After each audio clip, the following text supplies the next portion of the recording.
Olá, tudo bem? Seja bem-vindo às Segundas da Palavra da Igreja Presbiteriana das Américas. Nesse encontro, nós vamos conversar sobre 1 Crônicas, capítulos 14 e 15. Esses são os temas do nosso estudo de hoje, os capítulos 14 e 15, que falam do reinado de Davi, especialmente a confirmação de Davi como rei de Israel e depois a segunda parte das lições da arca, no capítulo 15, quando finalmente a arca do Senhor é levada até Jerusalém. Então esses são os nossos capítulos de hoje, no nosso estudo das Segundas da Palavra. Nós temos caminhado aqui pelo Antigo Testamento, falando sobre cada livro do Antigo Testamento, e nesse momento a gente tem estudado o livro de Crônicas, que traz para a gente uma visão da narrativa da redenção na história de Israel a partir do olhar do cronista, já num momento histórico que é o momento pós-exílico. Então há um objetivo, uma finalidade do cronista para registrar esses eventos de modo que o povo que volta para a terra da Palestina, para Israel, para Jerusalém, eles possam ter uma memória viva daquilo que Deus fez e está fazendo nas suas vidas. Convido você a um tempo de oração para que a gente possa aqui buscar a iluminação do Espírito Santo, que nos ajude nessa noite, que nos dê graça, sabedoria, clareza para nós estudarmos a Escritura Sagrada. Vamos orar? Senhor, nós te agradecemos por esse tempo que nós temos de estudos. Te agradecemos pela oportunidade que o Senhor nos concede de estudar a Tua Palavra através desse momento aqui das Segundas da Palavra. Te pedimos a iluminação, a orientação, a graça que o Senhor venha nos dar, Senhor, a direção certa hoje para o estudo. E que assim possamos ser edificados, possamos crescer espiritualmente, Pai, na nossa vida. Abençoa cada pessoa, cada um que está aqui com a gente hoje, nesse encontro. Em nome de Jesus, amém. Graças a Deus. Que bom, meus irmãos. Vamos abrir aí a Bíblia em Crônicas. 1 Crônicas, capítulo 14, começando aí no capítulo 14. Quem assistiu à aula passada, ou encontro passado, vai lembrar que nós falamos sobre as lições da Arca do Senhor, o momento em que Davi almeja levar a arca para Jerusalém, só que o objetivo de Davi é frustrado. Por que aquele objetivo foi frustrado? Porque Davi não fez conforme a vontade de Deus. Davi teve uma boa ideia, teve uma boa intenção, mas ele não fez a coisa certa da maneira como Deus exige. E esse capítulo 14, ele é importante porque ele traz para a gente aqui a confirmação do reino de Davi. E é interessante também porque ele vai trazer para a gente uma espécie de comparação com o reinado de Saul. Alguns pontos aqui são interessantes para a gente fazer um paralelo com Saul, que foi o primeiro rei de Israel. E você lembra que Crônicas faz a menção, praticamente a menção a Saul é a sua derrota e a sua morte, no capítulo 10. E a partir daí, o foco está em Davi. Aqui você tem, nessa transição em 1 Crônicas, primeiro aquela genealogia que nós vimos, aquela introdução, depois o registro da morte de Saul e o início do reinado de Davi. Depois, a ênfase do cronista vai ser no reinado de Salomão, antes da divisão do reino. Mas veja só, capítulo 14, como continuação aí dessa sequência de narrativas, ele trata primeiro do reconhecimento de Davi por Hirão, rei de Tiro. Então é interessante que o registro bíblico, o registro aqui, é que o reinado de Davi foi reconhecido por um rei estrangeiro.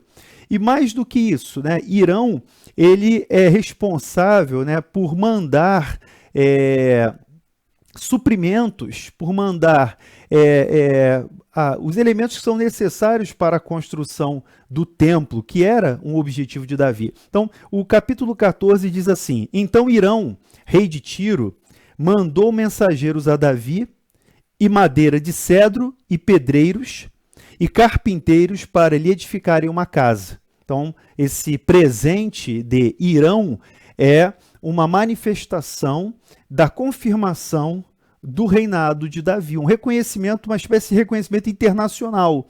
Então, essa fala aqui do cronista, esse registro, ele repete o livro de Samuel, 2 Samuel capítulo 5, que fala também sobre essa aliança entre Davi e Irão, e esse registro é uma confirmação do reino de Davi. E é interessante que o cronista ele coloca esse capítulo 14 aqui na ordem, na sequência, mostrando que apesar do erro, apesar daquele revés que Davi sofreu, porque ele ficou zangado com Deus, nós vimos isso semana passada, apesar do revés, isso não descredenciou Davi como rei. Isso é importante. A gente vai entender aqui na caminhada que Davi temeu ao Senhor. Nós vimos isso no capítulo 13. E com esse temor de Deus, Davi busca a Deus, busca a direção de Deus, ele consulta a Deus. Isso vai ficar claro aqui no capítulo 14 em diante. No momento em que Davi consulta o Senhor, ele tem vitória, ele tem orientação, ele tem direção. Então, o capítulo 14, versículo 2 diz assim: reconheceu Davi que o Senhor o confirmara rei sobre Israel, porque por amor do seu povo de Israel, o seu reino se tinha exaltado muito. Esse versículo 2 é a chave para a gente entender o capítulo. É a chave para a compreensão do capítulo 14 aqui de 1 Crônicas. Por quê? Porque essa manifestação de amizade, de aliança, esse presente enviado por Irão, como eu falei, ele nesse primeiro momento ele encaminha madeira e pedreiros e artífices, carpinteiros, para construir uma casa de cedros para Davi. Mas o Irão, rei de Tiro, né, que fica ao norte, ele vai ser importante também fornecedor de material nessa aliança para Davi preparar todos os elementos que vão ser usados na construção do templo por seu filho Salomão mais adiante. Então ele vai ser uma figura importante aqui nesse tempo. Então Davi reconheceu que Deus, que o Senhor confirmara o seu reino sobre Israel. Então isso foi uma manifestação, uma confirmação do reinado de Davi. E é interessante que a glória não é de Davi, a glória é de Deus. Porque, por amor do seu povo de Israel, o seu reino se tinha exaltado muito. Então, o centro das atenções aqui não é Davi. O centro das atenções é o Senhor, que reina, e é claro, ele escolheu o seu rei, que é Davi, como um representante de Deus mesmo, ali naquele tempo de uma monarquia teocrática em Israel.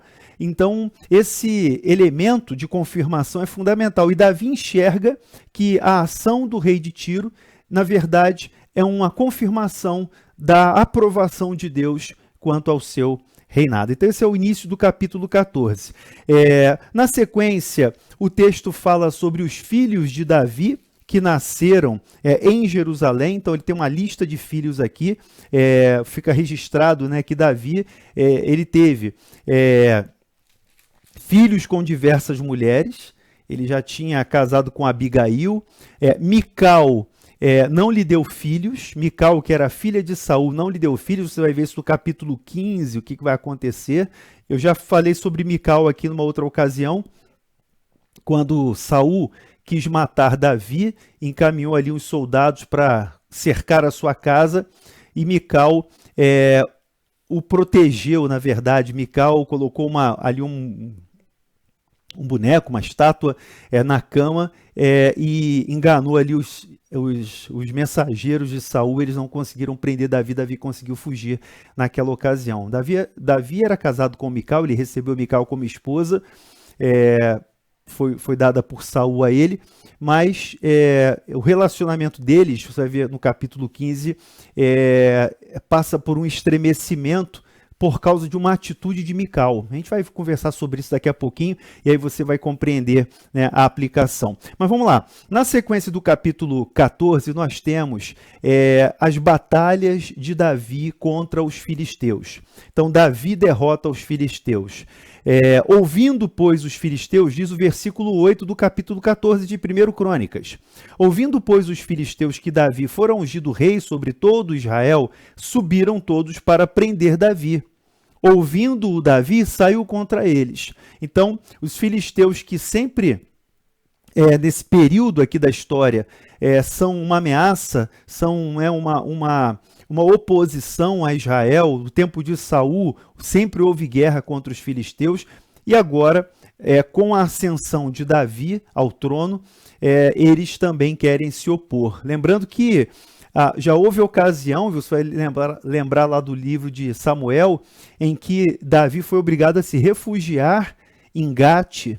Davi foi obrigado a buscar uma espécie de asilo lá na terra dos filisteus por causa das perseguições de Saul. Mas em termos de política, né, de geopolítica, vamos dizer assim, há uma inimizade entre israelitas e filisteus, e isso dura bastante tempo. E aqui no capítulo 14, é importante que você destaque o versículo 10. Marca aí na sua Bíblia. Então Davi consultou a Deus, dizendo: subirei contra os filisteus, entregar-mos-á nas mãos? Respondeu-lhe o Senhor: sobe, porque os entregarei nas tuas mãos. Esse versículo mostra para a gente, o versículo 10 mostra para a gente uma atitude mais cuidadosa de Davi. Lembrando que nós já comentamos sobre o encontro passado, Davi temeu a Deus. Depois do incidente de Uzá, que foi ali partido na presença do Senhor por ter estendido a mão para segurar a arca, e Davi temeu ao Senhor por causa desse evento, dessa situação trágica. Então Davi agora, ao ser atacado pelos filisteus, primeiro consulta a Deus. É para subir contra eles, Senhor? É para lutar contra eles? O Senhor vai me dar vitória? O Senhor vai me entregar os meus inimigos nas mãos? E a resposta de Deus foi positiva. Deus disse: eu vou entregar os filisteus nas suas mãos. E aí vem a expressão Baal Perazim, no versículo 11. Subindo Davi a Baal Perazim, ali os derrotou e disse: Deus, por meu intermédio, rompeu as fileiras inimigas diante de mim, como quem rompe águas. Por isso chamaram aquele lugar Baal Perazim. Lembra que eu já tinha comentado semana passada sobre isso, sobre essa questão, no encontro anterior eu falei sobre isso, sobre a expressão Peres Uzá, que Davi usa no capítulo 13, Peres Uzá, porque o Senhor rompeu Uzá naquele dia, e essa expressão Peres ou Perazim, né, que significa romper, ela vai ser repetida em alguns momentos na história adiante, como acontece agora. E é interessante esse jogo de palavras, né, porque não é coincidência, mas esse jogo de palavras é importante, porque Deus rompeu ali, naquele capítulo 13, Uzá, e por causa da falta de discernimento de Davi, e agora Davi, tendo discernimento, temendo a Deus, ele consulta o Senhor, e o Senhor, através dele, rompe as fileiras dos inimigos, ou seja, ele conseguiu romper, e aí ele chama aquele lugar Baal Perazim, ou seja, Deus rompeu. Baal é um sinônimo, a expressão Baal também é usada, significa Deus. Então ele usa essa expressão Baal Perazim para representar que Deus, por intermédio dele, rompeu as fileiras dos filisteus, rompeu aquelas tropas dos inimigos. Mas a guerra não termina aí. A guerra não termina aí, os deuses dos filisteus são deixados ali no campo, e Davi queima os deuses dos filisteus, no versículo 12, mas os filisteus fazem uma nova investida, um contra-ataque. Então, no contra-ataque, novamente, o rei Davi consulta a Deus. Versículo 14, Davi novamente consultou a Deus, e este lhe respondeu: não subirás após eles, mas rodeia por detrás e ataca-os por defronte das amoreiras. E há de ser que, ouvindo tu um estrondo de marcha pelas copas das árvores das amoreiras, então sai a peleja, porque Deus saiu adiante de ti a ferir o exército dos filisteus. E fez Davi como Deus lhe ordenara. Feriu o exército dos filisteus desde Gibeão até Gezer. E aí vem o fechamento do capítulo 14 dizendo: assim se espalhou o renome de Davi por todas aquelas terras, pois o Senhor o fez temível a todas aquelas gentes. Vamos fazer alguma a abordagem do texto aqui, uma aplicação importante para nós hoje, para nós transportarmos para a nossa realidade. Veja só, duas batalhas aqui narradas, e Davi consulta o Senhor. Davi pergunta ao Senhor o que fazer. A resposta no primeiro caso é: vai lá, sobe e derrota os filisteus. E Davi fez isso. Davi foi orientado por Deus a revidar aquele ataque, aquela agressão, e ele rompe as fileiras inimigas, e aí o nome Baal-Perazim é usado sobre aquele lugar onde foi travada aquela batalha. Só que na segunda ocasião, no contra-ataque filisteu, Deus fala: não subirás, mas você vai rodear. Veja só, alguém pode interpretar esse texto dizendo o seguinte: foi uma estratégia de Davi, Davi usou de uma estratégia de guerra, né? Você pode colocar isso aqui como uma abordagem militar, mas a verdade não é essa, irmãos. A verdade está em que Deus diz para Davi que o Senhor vai pelejar, o Senhor saiu adiante dele. Então, a vitória de Davi, na verdade, é a vitória de Deus. A vitória de Davi, na verdade, é a vitória de Deus. E o que a gente pode trazer de aplicação para os dias de hoje, né, para a gente poder, na nossa vida prática, aplicar, né? Nós não estamos em guerra como Davi estava, e isso aqui não é estratégia de guerra, mas são lições e princípios para a nossa vida. Primeiro, nós precisamos consultar a vontade de Deus. Simples, não é? Não é simples? Nós precisamos consultar a vontade de Deus sobre todas as coisas, sobre todas as áreas das nossas vidas. Esse é o ponto fundamental. Buscar a Deus, buscar orientação. Às vezes, nós estamos passando por situações, lutas, dificuldades, questões no trabalho, questões nos nossos estudos, na nossa família até. E nós queremos resolver essas batalhas do jeito humano. Queremos resolver essas questões, essas lutas, usando as armas que são humanas. Qual é a consequência disso? A consequência dessa nossa estratégia é a derrota. Mas como Davi fez? Ele consultou o Senhor. Ele tinha uma experiência militar prévia. Ele poderia ter usado a sua experiência, usado todo o seu recurso para enfrentar os filisteus. Mas diante da experiência anterior, em que, por desconhecer, por ignorar como deveria ser feito o transporte da arca, aquela visão que Davi teve, visão real ali da tragédia que aconteceu com Uzá, e vendo aquela cena, ele entendeu que Deus age, que Deus intervém e que Deus faz as coisas conforme a sua vontade. E cabe a nós buscarmos a vontade de Deus, ouvir a voz de Deus e fazer como Deus ordenar. Davi aprendeu a lição. Davi aprendeu a lição do capítulo 13 e ele está aplicando essa lição no capítulo 14, consultando a Deus. Você pode perceber o seguinte: da primeira batalha para a segunda batalha, veja, ele vence os filisteus, ele rompe as fileiras, ele reconhece que Deus rompeu através dele as fileiras inimigas, mas no contra-ataque, na segunda batalha, ele poderia ter ido confiando naquela primeira palavra. Percebe isso? Ele poderia ter atacado os filisteus, ou revidado esse outro ataque dos filisteus, seguindo a mesma estratégia anterior. Olha, deu certo, vamos fazer assim de novo. Deu certo daquela vez. Deus, através de mim, rompeu as fileiras dos filisteus. Vamos fazer assim, vamos repetir a estratégia. Dá ordem aí os soldados. Não. Davi pergunta a Deus: vou subir de novo contra eles? Deus disse: não, você não vai subir. Você vai usar outro caminho, outra estratégia, porque eu vou sair adiante de você para derrotar os teus inimigos. Então, qual é a aplicação que nós fazemos sobre isso? Importante hoje para a nossa vida. É que em todas as coisas, em todas as áreas, nós precisamos buscar a direção de Deus. Nós precisamos temer a Deus e aprender dele a vontade dele, para que a gente receba essa palavra, essa resposta. A gente precisa buscá-lo. buscar a Deus e perguntar: meu Deus, qual é a tua vontade? Como é que eu faço isso?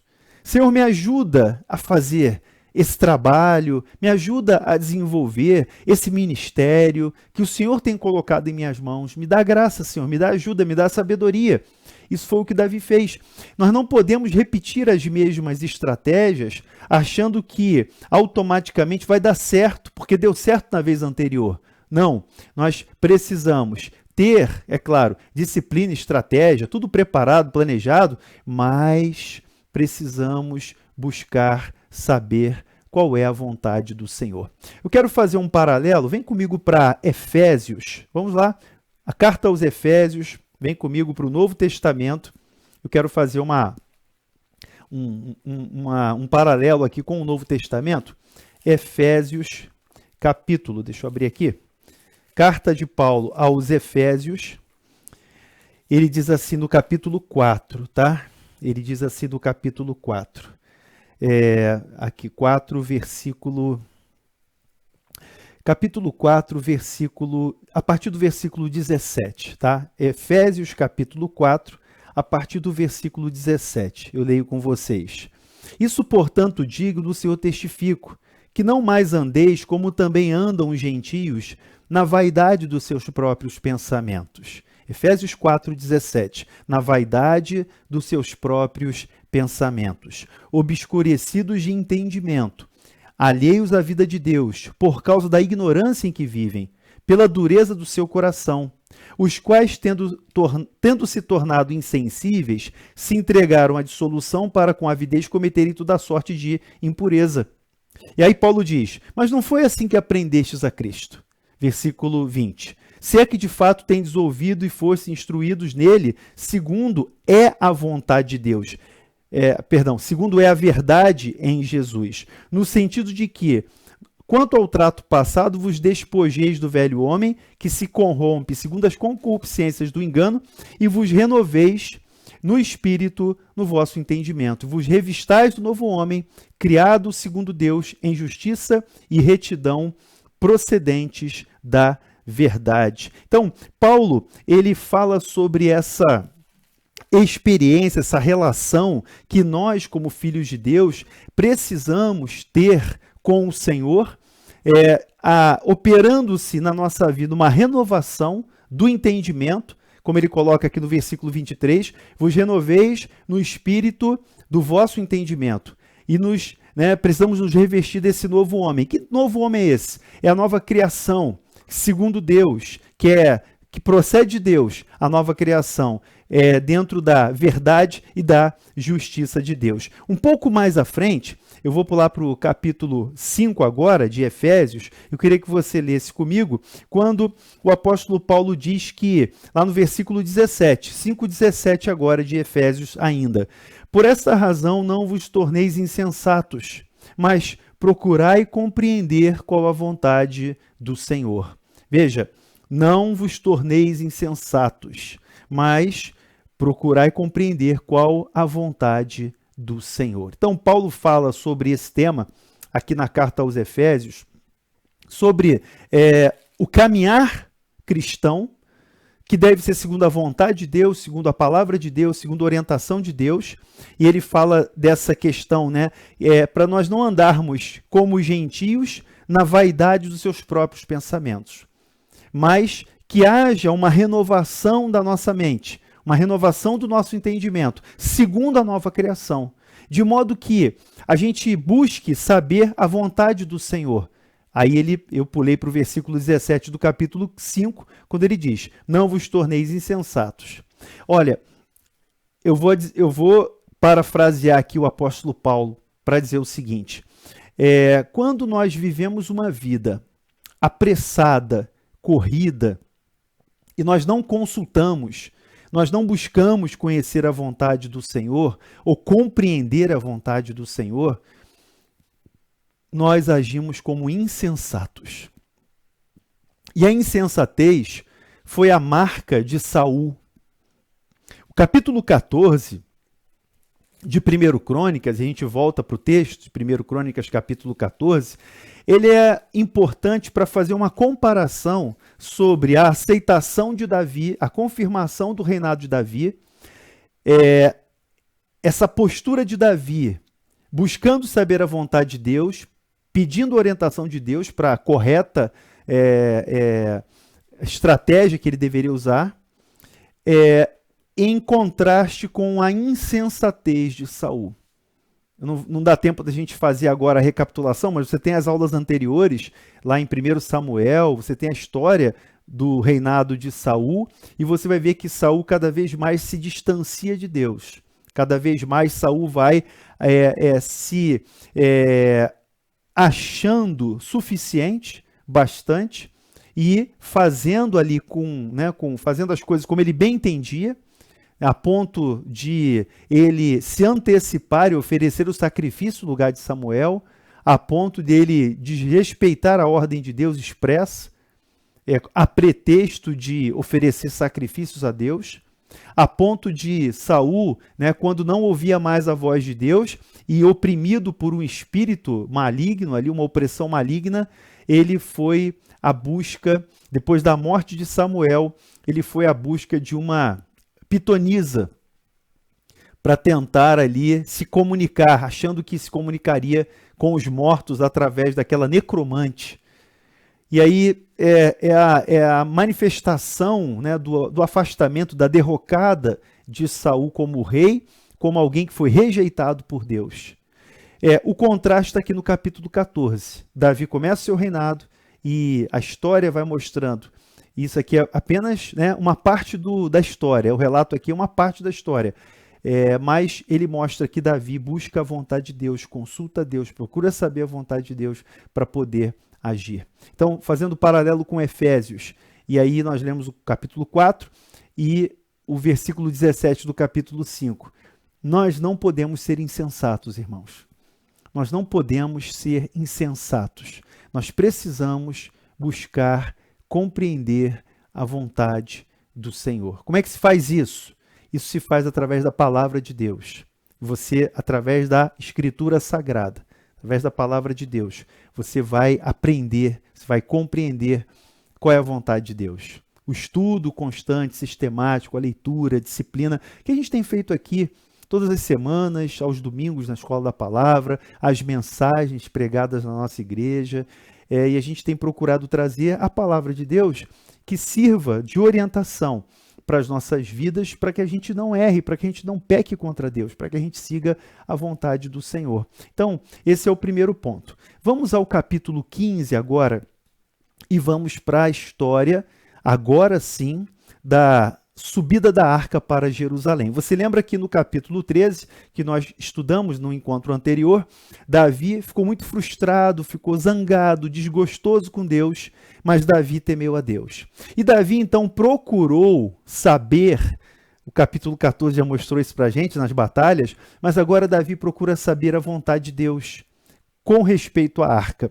Capítulo 15 diz assim: fez também Davi casas para si mesmo na cidade de Davi, e preparou um lugar para a arca de Deus, e lhe armou uma tenda. Então disse Davi, olha a compreensão, olha o crescimento, o amadurecimento. Davi disse, ninguém pode levar a arca de Deus, senão os levitas. Por quê? Porque o Senhor os elegeu para levarem a arca de Deus e o servirem para sempre. Olha que interessante.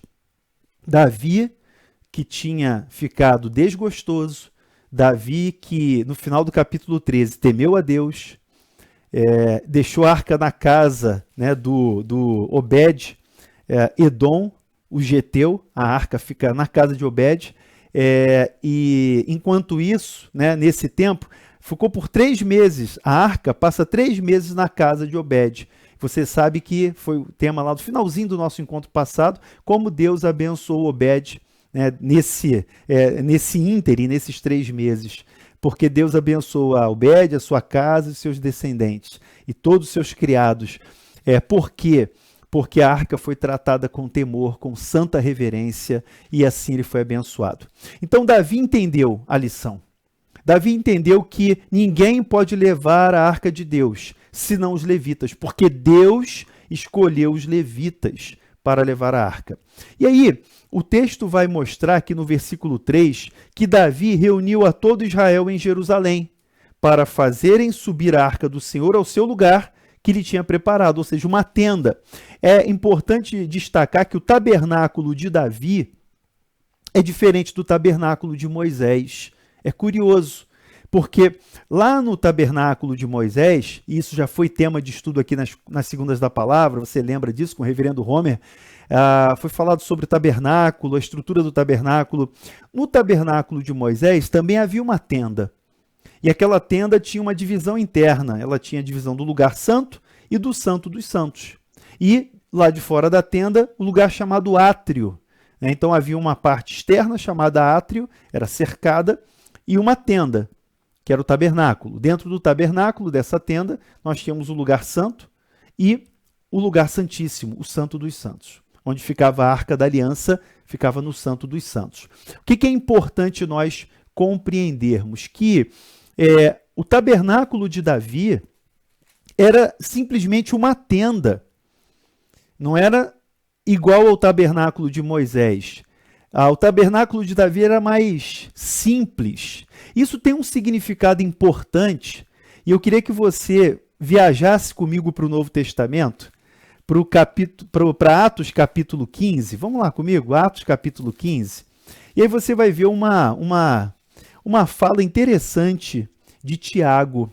Tá? Tiago, aqui em Atos capítulo 15, Tiago, que era líder da igreja em Jerusalém, o irmão do Senhor, Tiago, irmão do Senhor, né, que se tornou um dos líderes da igreja, talvez depois desse capítulo, né, parece que Tiago ele acaba assumindo uma liderança maior, até que Pedro, porque Pedro ele sai um pouco de cena nessa parte aqui do livro de Atos. Pedro também cumpre o ministério fora de Jerusalém, mas Tiago ele se torna um líder importante da igreja. Então veja só, Atos capítulo 15, a partir do versículo 12, leia comigo aí. Então toda a multidão silenciou, passando a ouvir Barnabé e a Paulo, que contavam quantos sinais e prodígios Deus fizera por meio deles entre os gentios. Esse capítulo 15 relata o concílio de Jerusalém. Irmãos, a igreja precisou fazer um concílio nesse tempo, primeiro século aqui, um concílio em Jerusalém para tratar da questão gentílica. Como é que os gentios deveriam ser recebidos na igreja? Porque havia um grupo, que era o grupo dos judaizantes, que afirmava que os gentios tinham que ser circuncidados para serem depois considerados cristãos. Eles davam essa ênfase ao cumprimento da lei, então eles tinham que cumprir a lei para serem reconhecidos como cristãos. E essa polêmica levou aqui a convocação desse primeiro concílio, e é claro que a gente tem que pensar aqui numa realidade da igreja primitiva, lá em Jerusalém.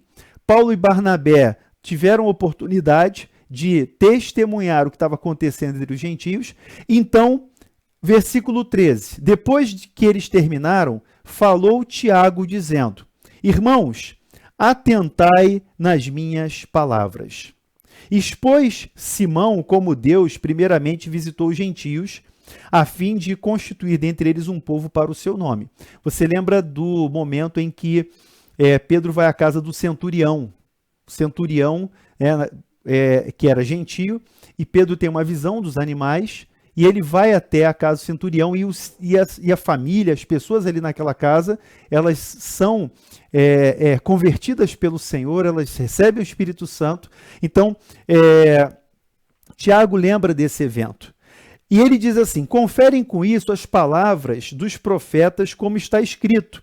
E ele vai citar: cumpridas estas coisas, escuta isso, versículo 16, voltarei e reedificarei o tabernáculo caído de Davi. Levantando-o das suas ruínas, restaurá-lo-ei, para que os demais homens busquem a Deus, e também todos os gentios sobre os quais tem sido invocado o meu nome. Diz o Senhor que faz essas coisas conhecidas desde os séculos.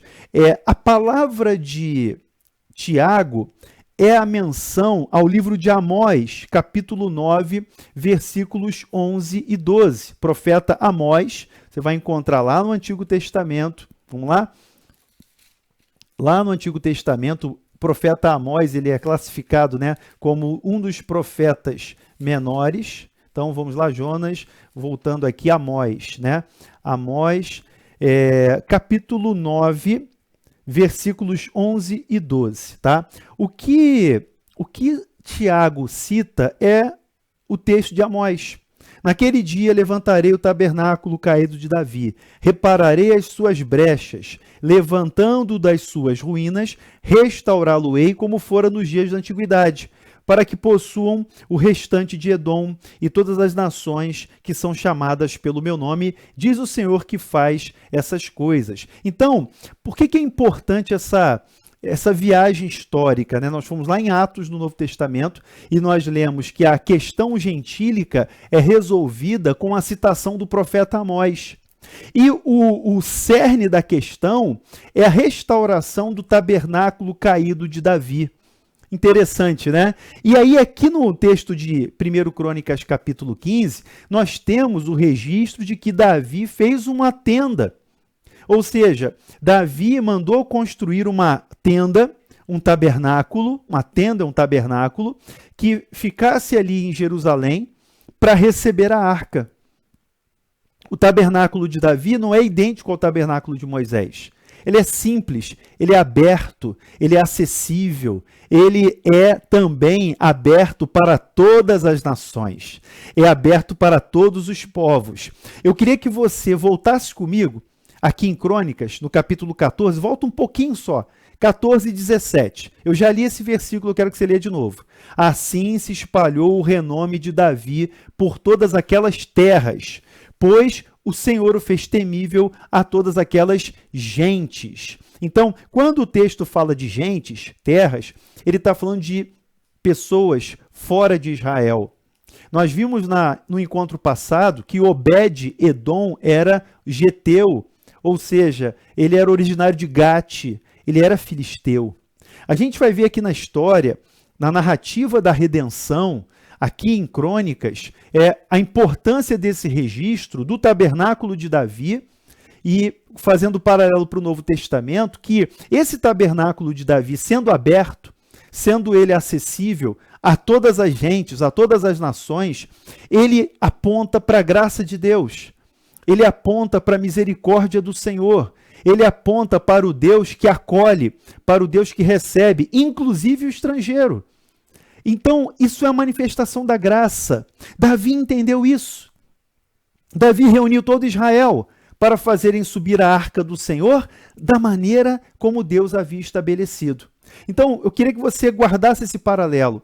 O tabernáculo de Davi, nesse tempo, é levantado, é erguido para acolher a arca. Mas o tabernáculo de Davi ele não segue os moldes de Moisés. A ênfase do texto, escuta isso que eu vou dizer agora. A ênfase do texto é como se Davi fosse um segundo Moisés. Você tem o Moisés, lá do Êxodo, o Moisés que leva o povo do Egito até a terra prometida, Canaã, e ali você tem essa liderança de Moisés, e Moisés é o mediador da antiga aliança, e a ele é dada toda a instrução sobre a construção do tabernáculo. O texto quer mostrar para a gente, com essa chegada da arca ao tabernáculo de Davi, que é citado em Amós e depois citado por Tiago, que Davi é uma espécie de um segundo Moisés. Ele aponta, né, para essa realidade de que a graça de Deus é acessível a todos os povos. A graça de Deus não é uma exclusividade para Israel, mas a graça de Deus também é acessível a todas as gentes. Por isso que o versículo 17 fecha o capítulo 14, com essa expressão, temível a todas aquelas gentes. E aí vem o tabernáculo. E aí você vai ter aqui no relato do tabernáculo de Davi, né, a instrução dos levitas, né, a instituição dos levitas para dirigirem esse trabalho, né? Os filhos de Arão, os sacerdotes, os levitas, os cantores, os porteiros, todos eles são preparados para esse tempo, para essa ministração espiritual. Então veja só, versículo 3 do capítulo 15 novamente. Davi reuniu a todo Israel em Jerusalém para fazerem subir a arca do Senhor ao seu lugar que lhe tinha preparado. É o tabernáculo de Davi. E é interessante que jogando de novo o paralelo para o Novo Testamento, Jesus, né, quando lá no Antigo Testamento Moisés diz que Deus levantaria um novo líder, um novo líder seria levantado, a palavra profética de Moisés, ela aponta para Cristo. O próprio Davi, nos seus últimos dias, ele vai assentado ali no seu leito de morte, ele vai profetizar. Ele vai dizer, haverá um justo que domine sobre os homens, que domine no temor de Deus. Ele vai profetizar isso no seu leito de morte. Então, Davi está dizendo o seguinte, olha, eu posso ser até considerado, né, ele pode ser reconhecido como um novo Moisés, como um segundo Moisés, mas vem alguém depois dele que é maior do que ele. E aí você vai ver essa manifestação do filho de Davi no Novo Testamento. Cristo, Jesus, o filho de Davi, que vem, ele faz o seu tabernáculo entre nós, como João registra lá no primeiro capítulo, o verbo se fez carne e tabernaculou entre nós, e habitou entre nós, tabernaculou entre nós, e vimos a sua glória, a glória do unigênito do Pai, cheio de graça e de verdade. Então, toda essa história, ela tem uma razão de ser. Talvez os israelitas nesse tempo, os judeus nesse tempo, eles talvez não compreendessem claramente o que se aguardava no futuro. Eles vão lembrar da história de Davi, eles vão entender que Davi foi levantado por Deus, que ele andou segundo a vontade de Deus, ele consultava Deus, por isso Davi era chamado de homem segundo o coração de Deus, e Deus lhe dava a confirmação, Deus o abençoava por causa desse temor, por causa dessa busca, que fica muito claro, né, depois do evento fatídico do capítulo 13. Então, nós temos aqui uma ordem, veja só, versículo 12, isso é importante, 1 Crônicas 15, 12. Então lhes disse, vós sois os cabeças das famílias dos levitas, santificai-vos, vós e vossos irmãos, para que façais subir a arca do Senhor, Deus de Israel, ao lugar que lhe preparei. Pois, visto que não a levastes na primeira vez, o Senhor nosso Deus irrompeu contra nós. Olha a palavra de novo, Pérez de novo. Você tem o Pérez Uzá, no capítulo 13, você tem o Baal Perazim, no 14, e agora de novo, a expressão é novamente usada. O Senhor irrompeu contra nós. O nosso Deus irrompeu contra nós. Por que então não o buscamos? Segundo nos for ordenado. Marca aí na sua Bíblia, versículo 13. Pois visto que não a levastes da primeira vez, o Senhor nosso Deus irrompeu contra nós. Por que então não o buscamos? Segundo nos fora ordenado. Meus irmãos, minhas irmãs, vejam só que duas lições importantes aqui no mesmo, né, nesses dois versículos que nós lemos aí. Primeiro, Davi, ao fazer essa lista dos levitas, daqueles que seriam responsáveis por essa obra, porque eles tinham que caminhar, lembra que há uma distânciazinha, né, para chegar, a arca estava em Kiriat Jearim, ela foi repousar na casa de Obed-Edom, e agora ela vai subir para Jerusalém. São alguns quilômetros, né?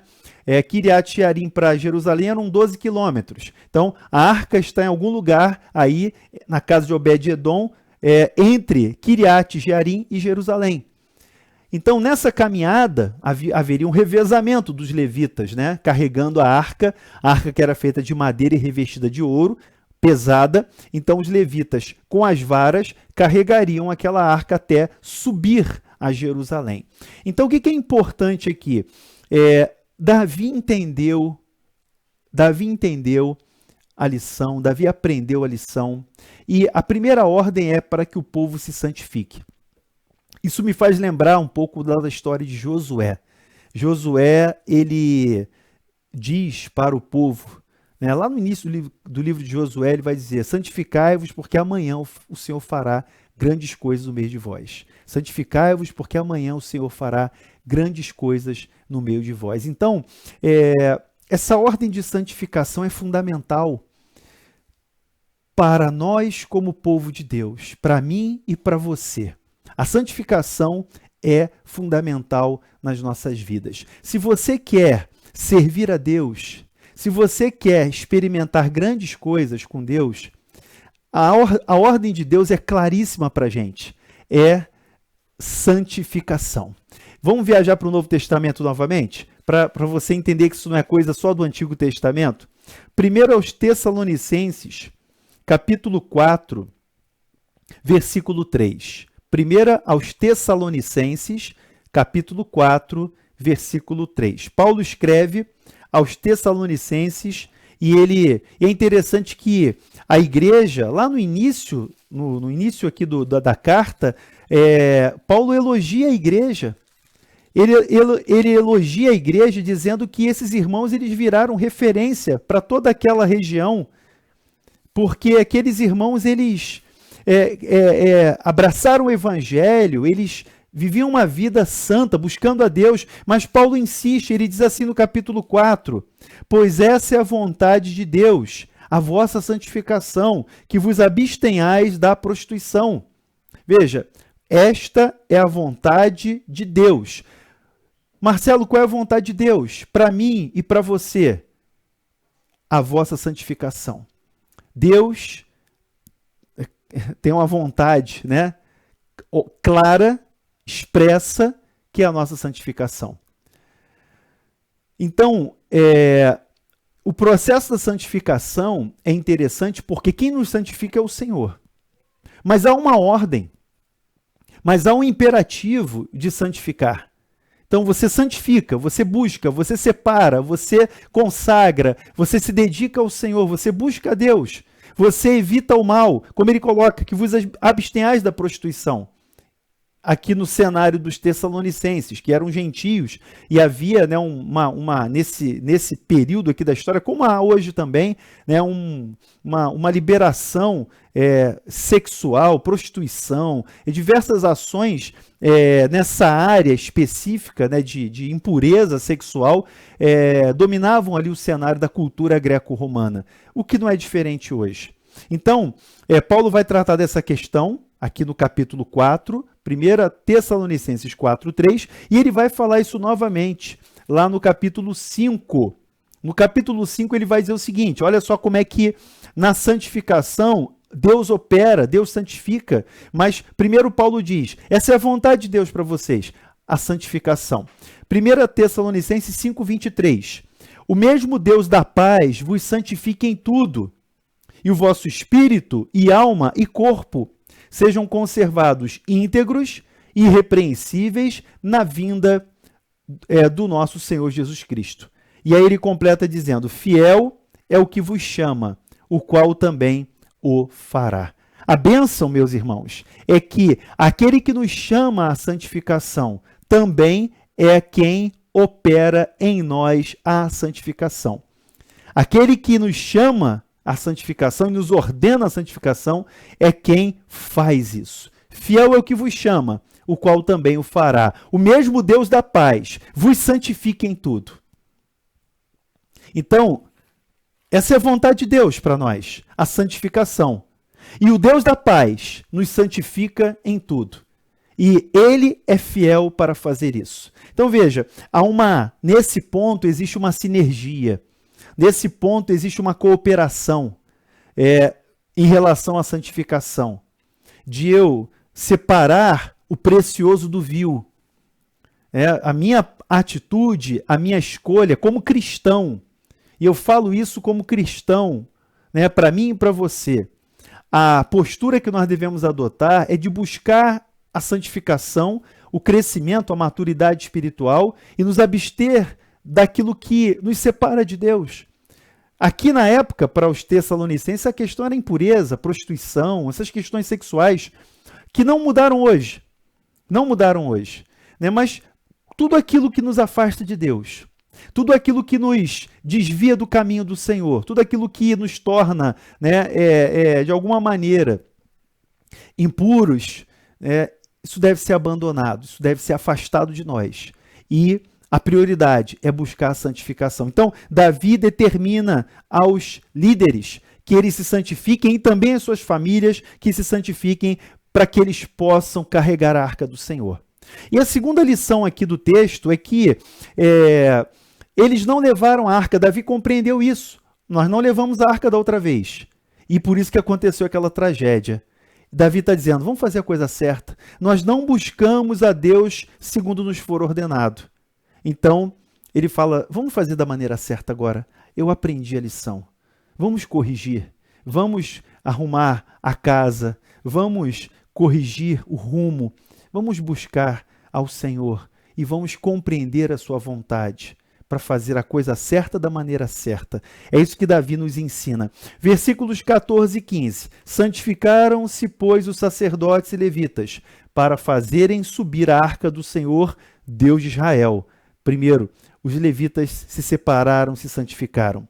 Segundo, os filhos dos levitas trouxeram a arca de Deus nos ombros, pelas varas que nelas estavam, como Moisés tinha ordenado, segundo a palavra do Senhor. Então, assim a arca vai ser levada, a arca vai subir a Jerusalém, e o final do capítulo 15 mostra isso, mostra que a arca vai sendo carregada, e no meio dessa procissão da arca, nós temos louvores, nós temos música, nós temos cânticos, adoração, é o que narra do versículo 16 até o 24.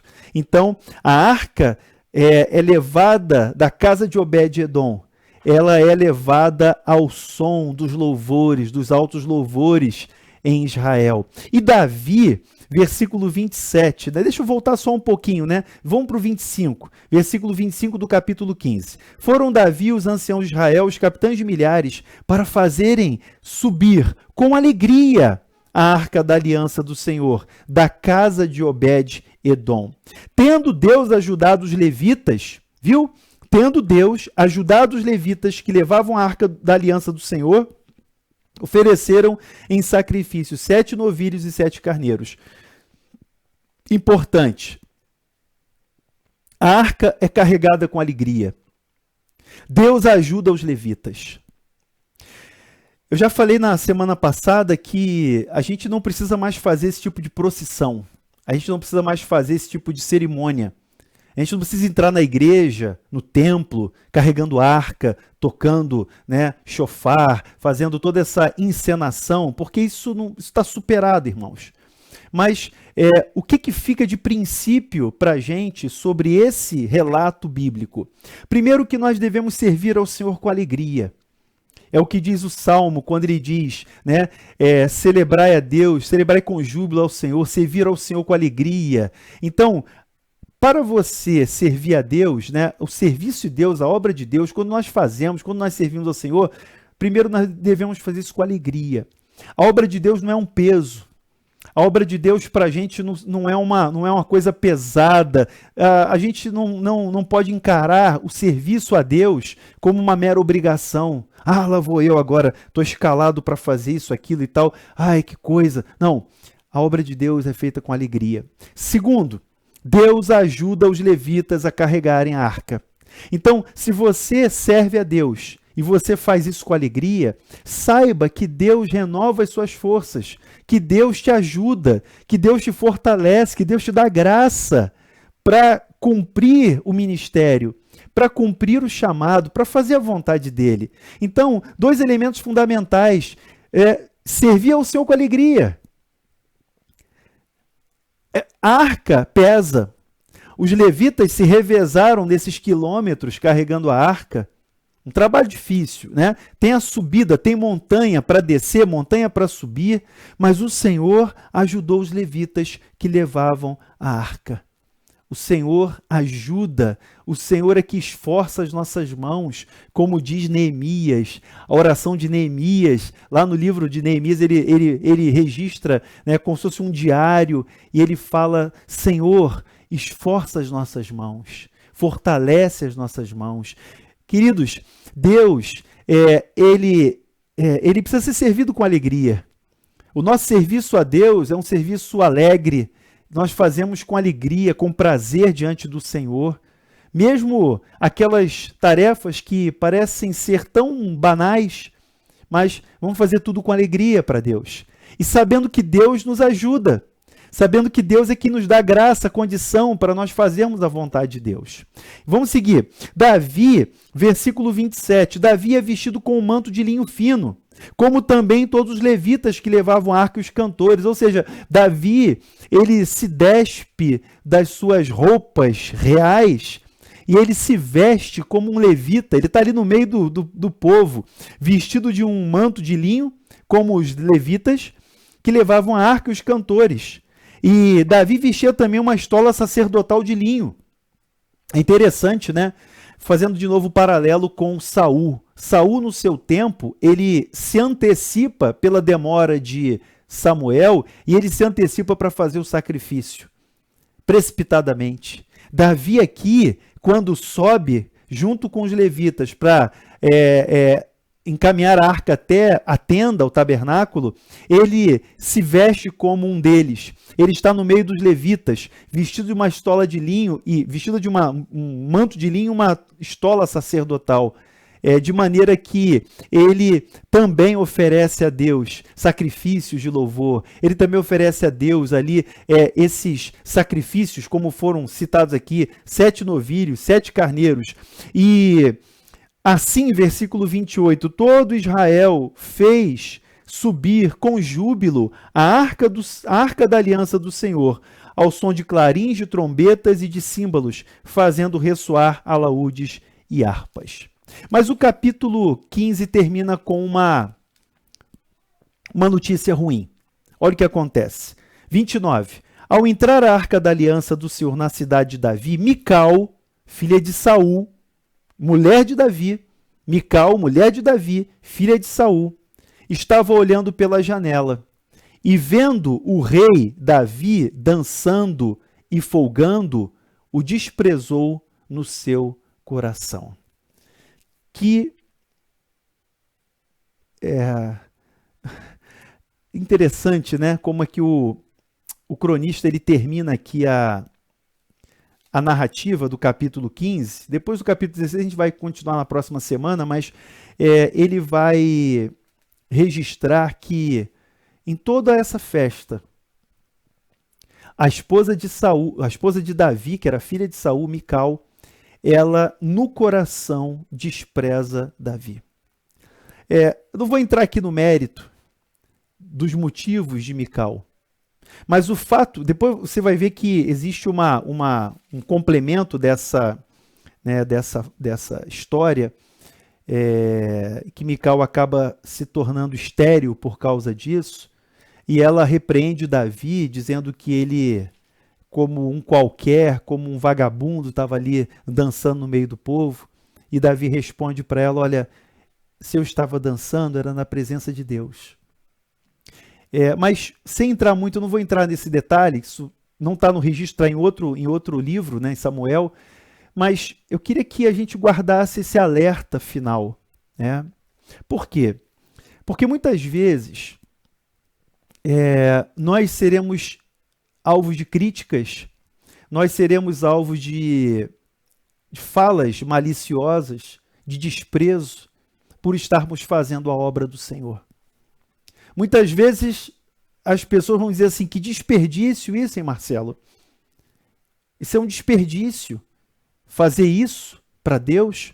Como foi a fala ali de Judas e os discípulos que ficaram zangados quando aquela mulher quebra o alabastro e derrama sobre Jesus e unge Jesus ali na casa de Simão, aquela atitude foi considerada um desperdício.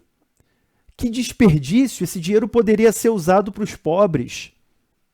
E Jesus fala o seguinte: olha, o que essa mulher fez deve ser registrado como memória, porque ela me fez bem.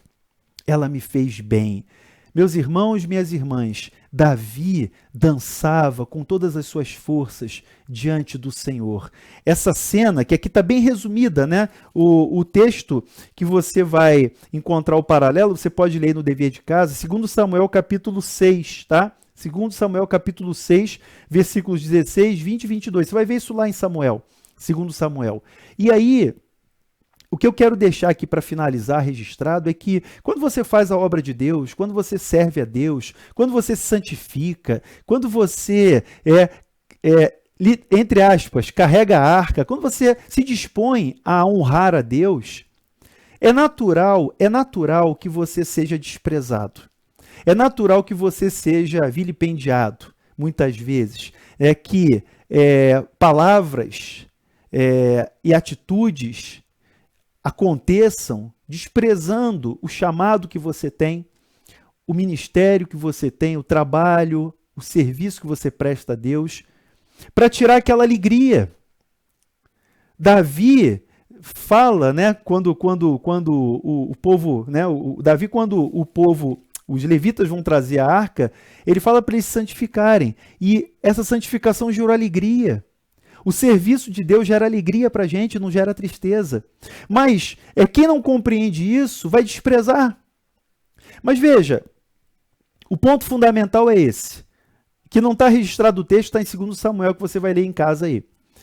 O ponto fundamental é que Davi não se deixou levar pela atitude de desprezo de Mical. Ele continuou servindo a Deus.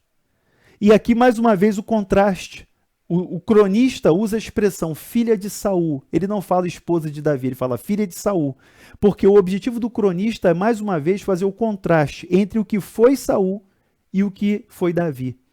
A diferença do homem segundo o coração de Deus, Davi, e do homem que foi rejeitado por Deus, Saul.